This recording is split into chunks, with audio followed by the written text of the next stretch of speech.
Hi, Cathy. Thank you so much for taking time to speak to me. My Fir- pleasure. First of all, could you introduce yourself? Yes, so I'm Cathy Busani and I'm Group Managing Director. Lovely. So, first of all, I wanted to ask you about where you worked before you joined us at Happy. So I actually worked for over 10 years in a couple of different housing associations and very different to my role now. I was working in the sort of finance and admin team as a middle manager. So very different to my role here. That is. Yeah. So you said that you're managing director at Happy, but I just wondered if you could tell me a bit more about your role and as well how long you've worked at Happy for. Yes, so I've been at Happy since March 95. So coming up for my 29th anniversary here. Wow. And my role very much is internally looking after culture and externally helping clients to create joyful places to work. Lovely. And that's a long time as well. Yeah, a very long Yeah. time. So, can you tell me about your career journey at Happy? So, how the role that you started at when you first joined, and how you moved into the managing director role? Yeah. So I actually started at Happy as a trainee IT trainer. Because my job was very different in my past working life, that's how I came in. So I'd never trained anyone before. And I did that for a number of years. But when I first came to Happy, we were less than 10 people. It was quite a small team. And within 6 months, we doubled in size, which sort of, felt quite a lot of people Yeah. going from 6 to 12, although it doesn't sound it now, but it did at the time. And I remember Henry, who's the owner of Happy, sort of deciding that really we probably did need some people managers in the for the two teams. And then we had two distinct teams. We had sort of the administration team and the sort of trainers team. And he decided that he wanted each team to vote for who their people manager would be. And I got voted in as the people manager for trainers. So yeah, that was really, a lovely accolade. And I guess I had been Definitely. sort of supporting people without having the title. So I think Hmm. that's probably why that happened. And then about a year later, um, Henry asked me to actually take over people managing both teams because there were some things that needed resolving in the administration team. It wasn't quite working as happily as it might. So I did that for a number of years. And by that time, we were up to over 20. So that was quite Wow. a lot of people. That Um, is. and obviously, that was only going to be a short-term plan. So the next thing I did was I started to look at what other people were in the business who demonstrated the people management skills.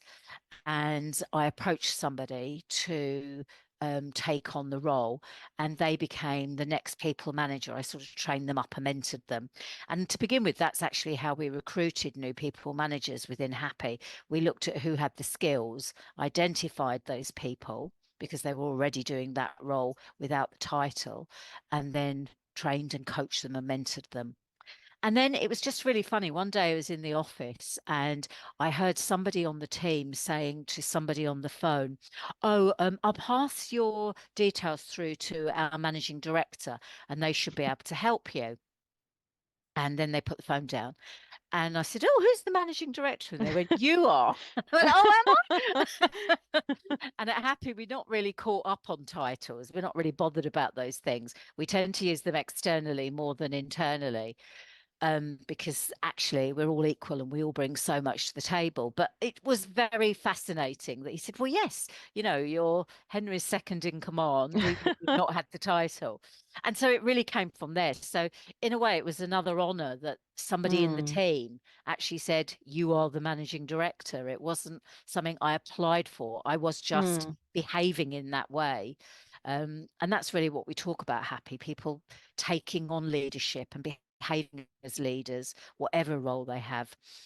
Um, And then now, as I said, I have overall responsibility for Happy's culture, but I do still facilitate client events, love doing that.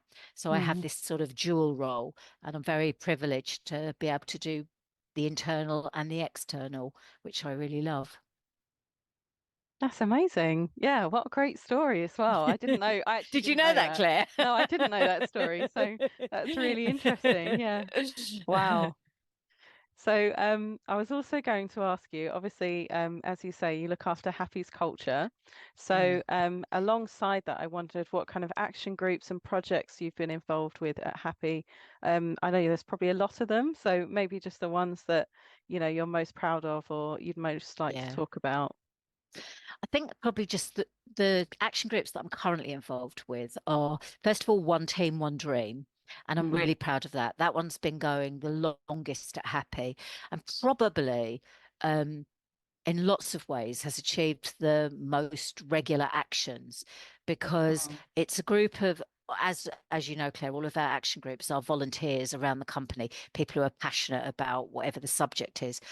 And that group really does look at how we bring everyone together, how we make sure we celebrate everyone, not just one person. So we don't mm, really care about what business stream they work in, or what team, or where they sit in the company, or anything about hierarchy.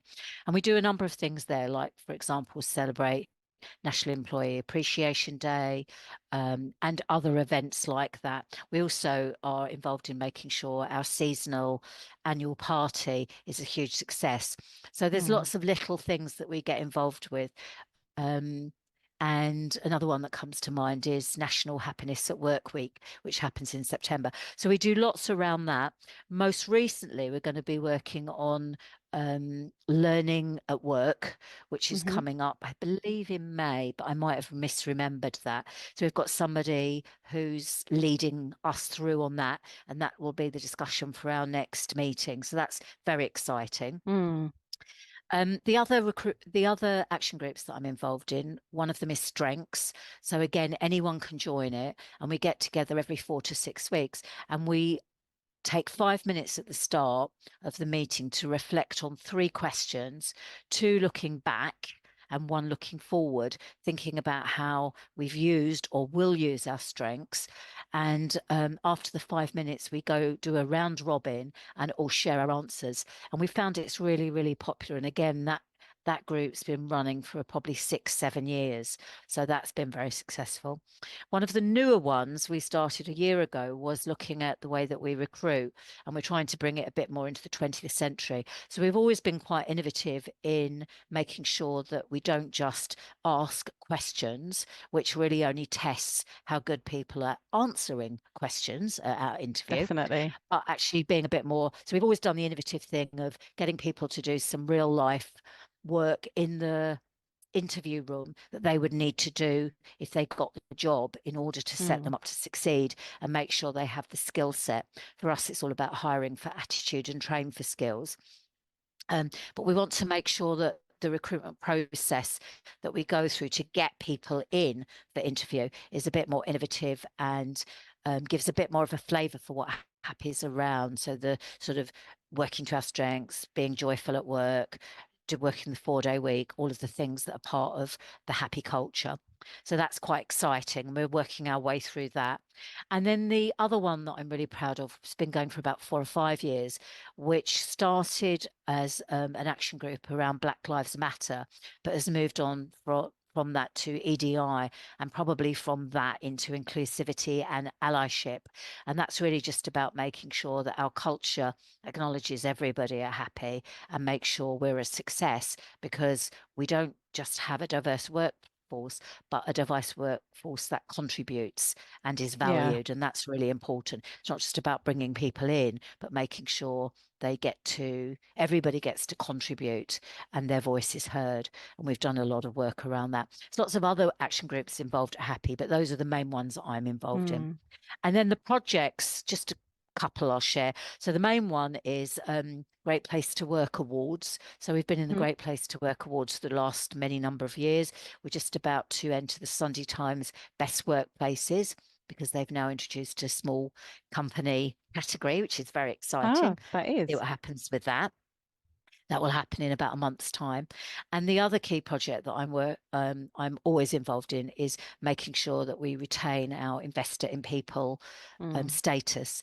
And a year and a half ago, we achieved platinum, and only 5% of IIP companies actually achieve platinum status. So we're very proud of that. So yeah. that's quite a job to make sure we don't just rest on our laurels, but we're always thinking about how we can be even better.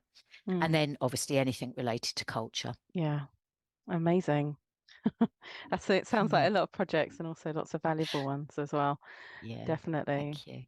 So obviously your passion for happy really comes across just talking to you and just, from having known you since I started at Happy. But I just wondered if you could say what exactly it is that you love about working for Happy. I think it's ultimately the team internally. I Mm, can't think of anyone at Happy that I don't value or really does contribute to make sure that we're a really great place to work. So the team itself.